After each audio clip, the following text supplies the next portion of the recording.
Assalamualaikum warahmatullahi wabarakatuh. Waalaikumsalam warahmatullahi wabarakatuh. Selamat bertemu lagi dengan kami di hari ini. Dan tema kita malam ini adalah Diari Misteri. Karena kali ini saya akan membawakan cerita horor yang mana adalah pengalaman teman saya ketika dia sedang berusaha mengobati teman-temannya yang kerasukan. Gimana pengen tahu keseruannya? Yuk langsung aja ke ceritanya. Waktu itu kalau tidak salah tahun 2002 atau berapa gitu. Cerita Mas Toto lagi. Teman saya Mas Toto ini. Mas Toto ini kan lagi itu diajak oleh ada kenalannya, telepon dia bilang, Mas Toto boleh nggak saya minta tolong kan itu. Ya Pak, kalau saya bisa bantu saya akan bantu. Jadi ini yang minta tolong itu seorang pengusaha di Lampung. Pak Haji, sebut saja Haji Soleh. Pak Haji Soleh ini lagi itu membeli sebuah hotel berlantai 5. Malah hotel itu udah terbengkalai lama. Terus Pak Haji juga dengar dari Satpam yang jaga di tempat itu bilang rumahnya ini tempatnya ini udah kosong lama, jadinya ya rada-rada horor gitu. Lagi itu Mas Eko bersama sama temennya, kalau nggak salah si Agus, kalau nggak salah Agus sama lagi Cetlingko. kok bukan siapa ya, sebut aja Rudi. Bertiga dia dari Jakarta naik bis jurusan Lampung. Dari Jakarta malam tuh biar sampai Lampung pagi. Di terminal Lampung di Raja Basa udah ditungguin sama Pak Haji di sono. Naik bis sampai sono ngelap, terus nyebrang kapal juga enggak. Terus sampai di terminal Raja Basa ditungguin sama Pak Haji. Langsung diajak ke rumahnya. Istirahat dulu, sore harinya baru diajak ke bangunan 5 lantai yang dibeli oleh Pak Haji ini. Ini Mas Toto gimana? Iya Pak Haji, ini gedungnya auranya udah rada-rada error nih katanya. Ya saya minta tolong dibantu dibersihkan gitu. Akhirnya Mas Toto sama dia sama Agus bertiga tuh bilang pas satunya, Pak pintunya dibuka, mau dibuka udah mas silakan. Baru masuk pintu lobbynya tuh, ketika masuk ke CS masuk, dia udah melihat di atas ada sosok yang sedang duduk di lantai 3 atau lantai 2 ngeliatin dia. Langsung lihat tuh, terus gimana Gus, ayo kita cek dulu mas, lantai 1 dicek dulu. Sebelum turun lantai 1 naik ke lantai 2. Nah, di lantai 2 itu ke melihat itu apa, sosok hitam besar. Waduh, ada Mas Bondo kata dia gitu. Tapi Mas Bondo ini cuma menampakkan diri sebentar terus hilang. Terus naik lagi ke lantai 3.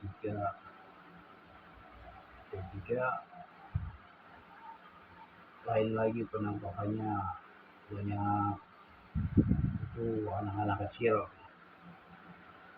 Lantai 4 ada Banaspati. Terus naik lantai 5 itu ada yang apa itu, kepala doang terbang gitu. Udah, maksud saya udah habis ngecek tuh, sebagai pagi kalau bisa cari 40 anak yatim.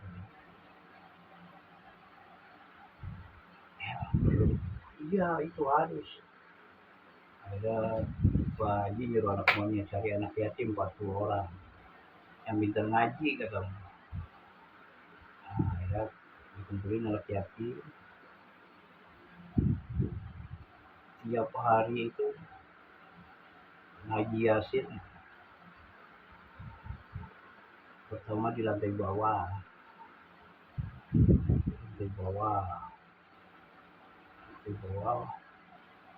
ngaji Yasin, ada macam-macam tuh. Suara wah, kayak pintu dibanting juga, angin logikanya jalan gedung ketutup semua lah, angin dari mana coba. Akhirnya anak yatim ini angin datang kan, kata maksudnya adik-adik jangan takut ya, ada apapun yang terjadi baca terus gitu. Lalu buat baca terus, anak-anak juga nggak takut. Anak-anak yang ngebiasin, anak-anak yatimnya ngebiasin di situ. Kalau nggak salah itu selama 7 hari. Baca Yasinnya di situ 7 hari, 40 anak yatim. Baca Yasin terus tiap hari itu. Tiap habis maghrib itu mulai ngaji Yasin semua selama 7 hari itu, sama zikir apa gitu. Nah udah gitu, udah hari ke 7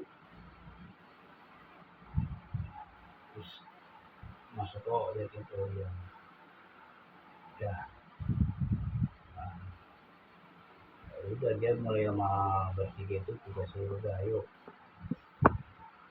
dia mau bersihin mulai itu, bersihin. Ini yang itu udah selama 3 hari di hasil itu udah mulai pada lemah, ditangkepin dari tuh dia. Tapi si di lantai 2 si Agus lawan itu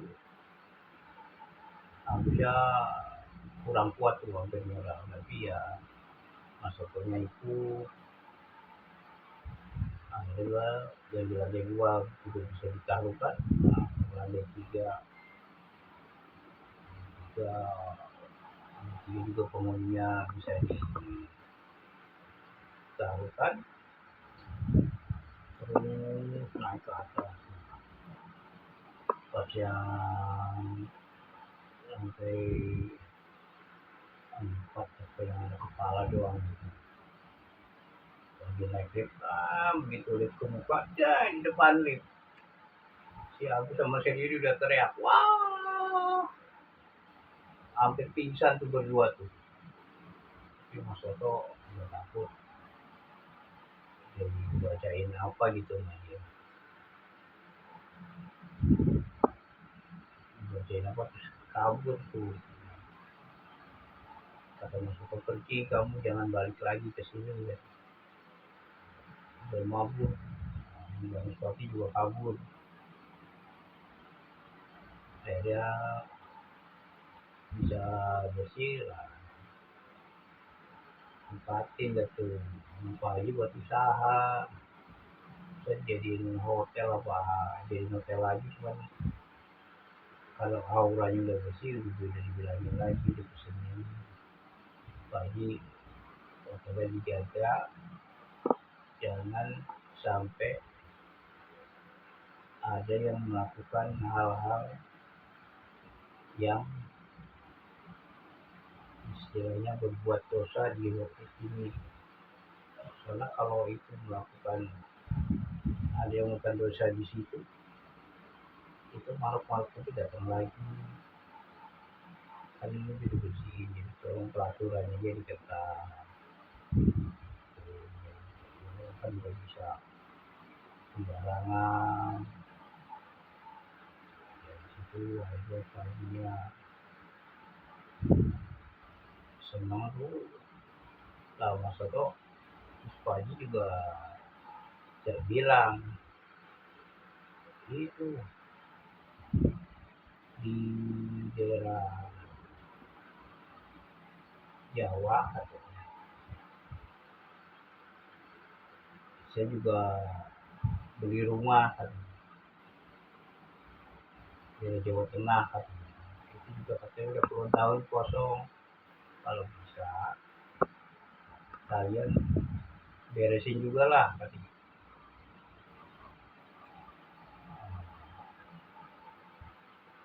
Nah di rumah yang itu,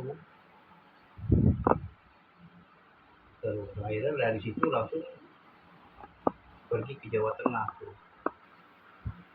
Nah ini rumahnya nggak jauh. Di rumah tuh ke sono ada komplek pemakaman. Nah si Agus ini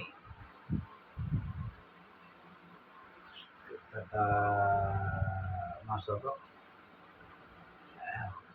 kita ziarah dulu kan gitu.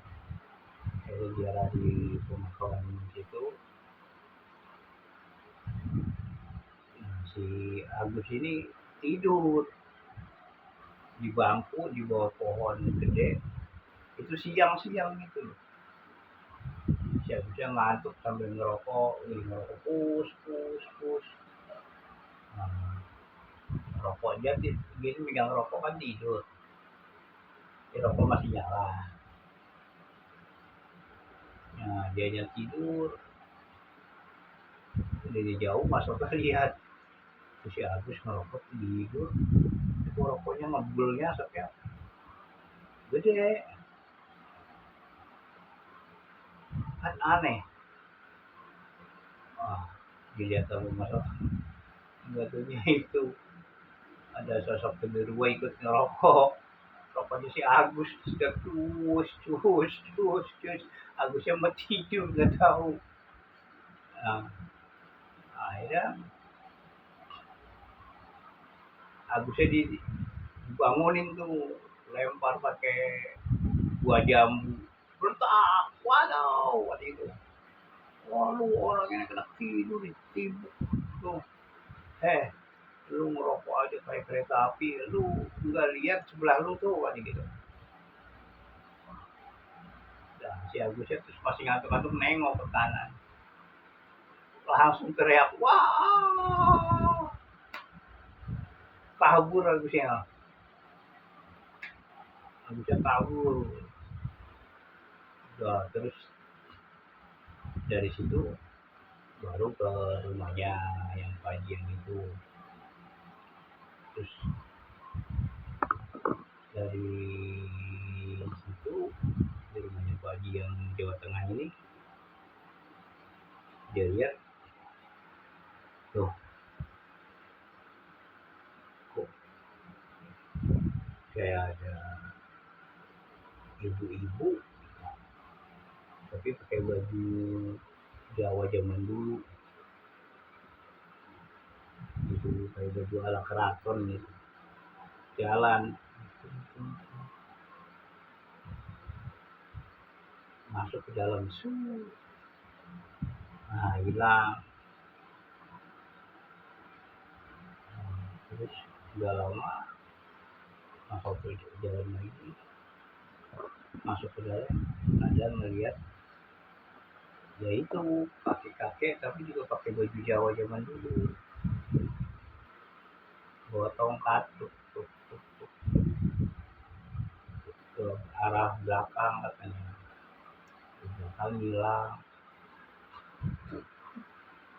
Terus kayak sayup-sayup kedengeran kayak musik gamelan. Akhirnya itu Mas Soto coba habis sholat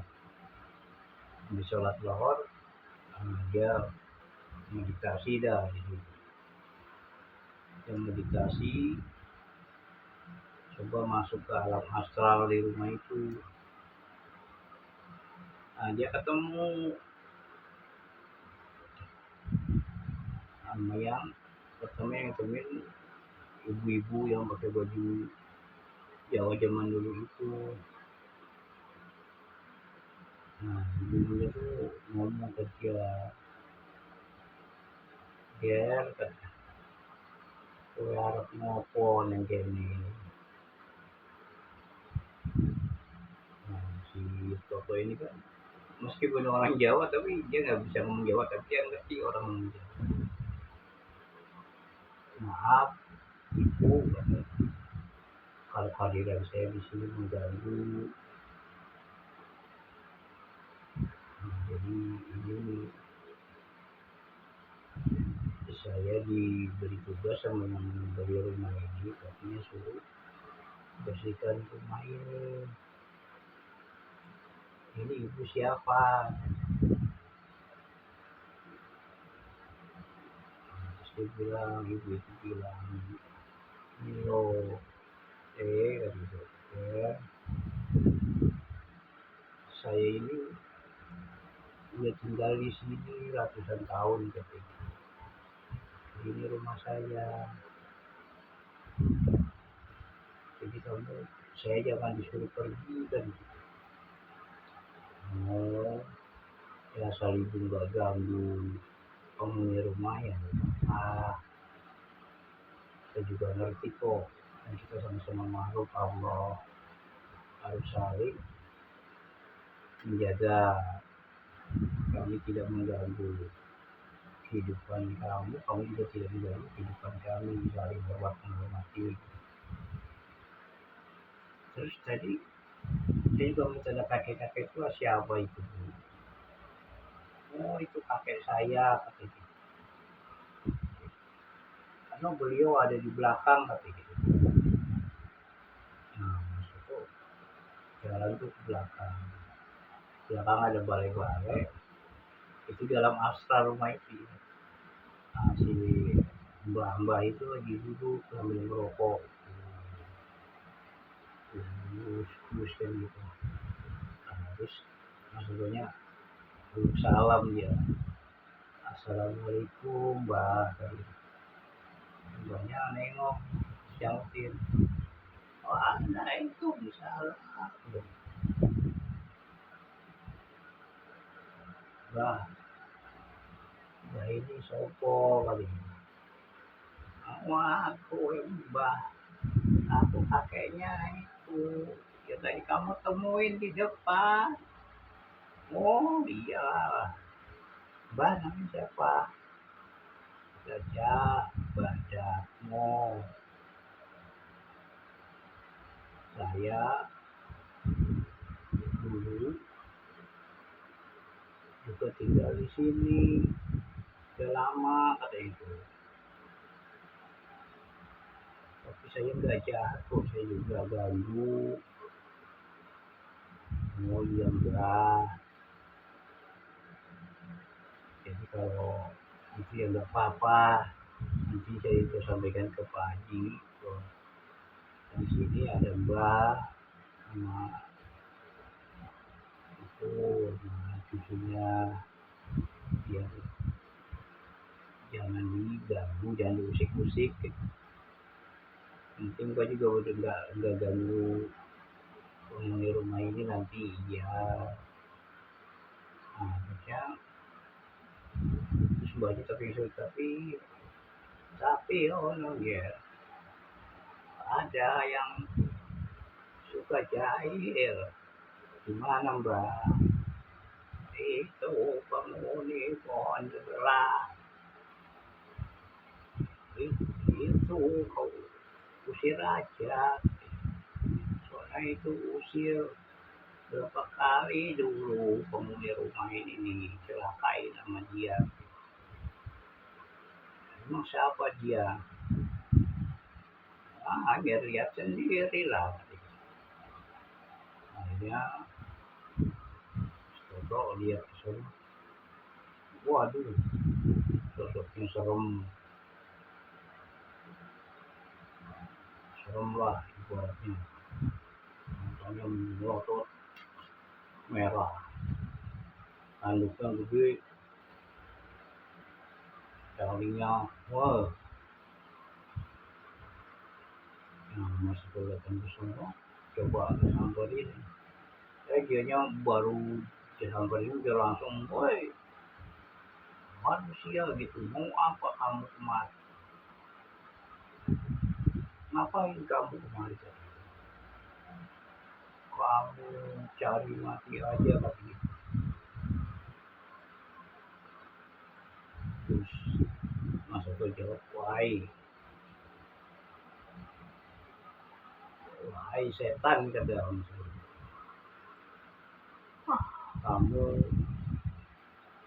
yang harus pergi dari sini sebab kamu suka mengganggu kehidupan manusia, kamu suka menyesatkan manusia kan tadi.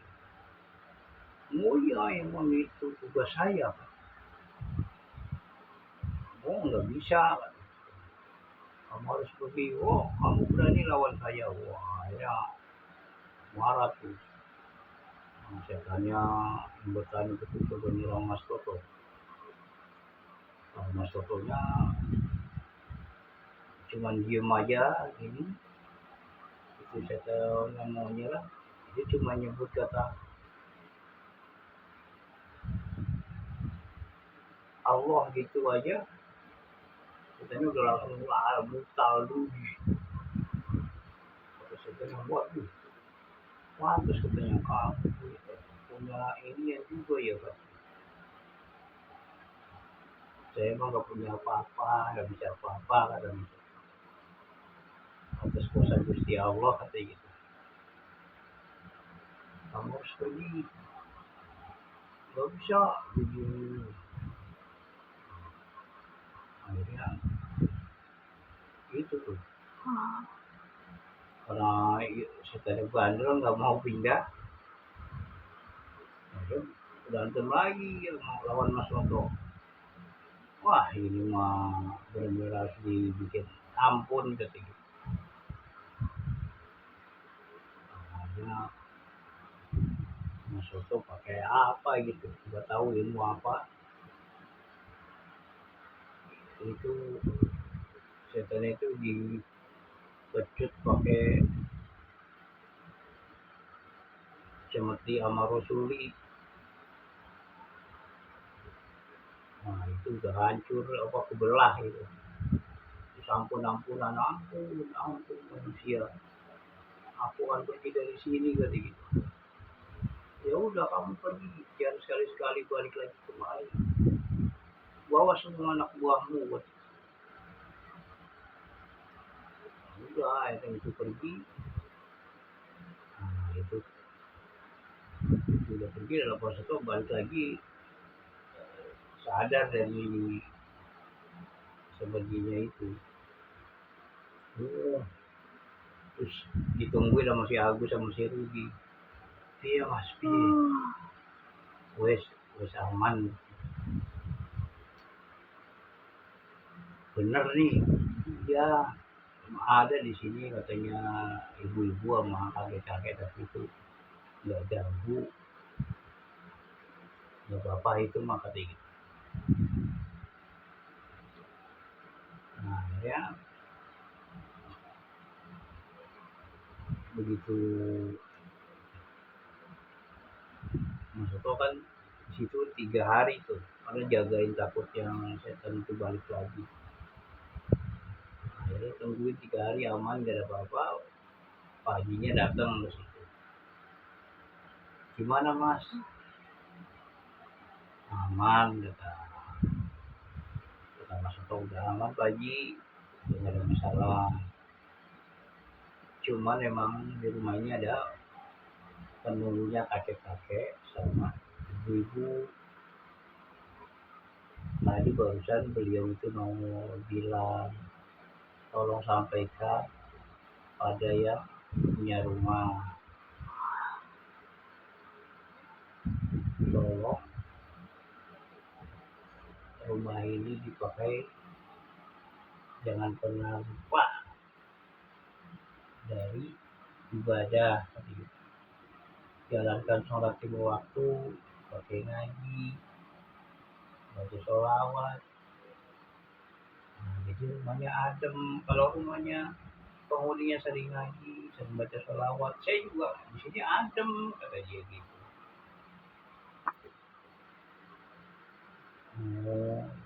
Sebetulnya Mbah itu juga udah apa, mungkin kalau jin itu jin muslim gitu, yang ibunya juga, jadi mereka senang kalau jadi kayak sering pakai bersolat, buat ngaji, sholawatan gitu. Artinya bahwa pengaruhnya itu bukan hanya di alam nyata, tapi juga di alam asal di rumah itu. Gitu juga rumah kalau nggak pernah dipakai sholat, gitu, ngajiin atau dipakai juga ada, ya hawanya panas. Ya hawanya panas, bisa penghuninya bertengkar mulu. Kalau hawanya marah-marah mulu. Nah, itu yang harus dijaga. Makanya pesan dari cerita ini, baiknya dimanapun kita berada, di situ bumi dipijak, di situ langit dijunjung. Jadi kalau kita datang ke suatu tempat, kita juga mesti menghormati apa yang ada di situ. Kalau mereka yang itu juga baik-baik, ya kita juga baik-baik juga. Yang jahat ya itu diusir aja. Jadi jangan pernah tinggalkan sholat, itu kuncinya. Sholat, ngaji, coba dulur-dulur bedain dah. Kalau rumah sering dibacain sholawat, sering dipakai ngaji, pakai sholat, sama rumah yang nggak pernah dipakai ngaji, dipakai sholat, hawanya pasti beda. Nah, itu yang dapat diambil pelajaran dari cerita kami malam ini. Itu yang bisa diambil dari cerita kami malam ini. Dan dan kurang dan lebihnya kami mohon maaf yang sebesar-besarnya. Terima kasih untuk para subscriber saya yang setia yang telah menonton. Jangan lupa like, comment, and subscribe ya. Komen lah agar kami bisa memperbaiki channel kami ke arah yang lebih baik lagi. Semoga kebaikan kalian Gusti Allah yang akan membalasnya.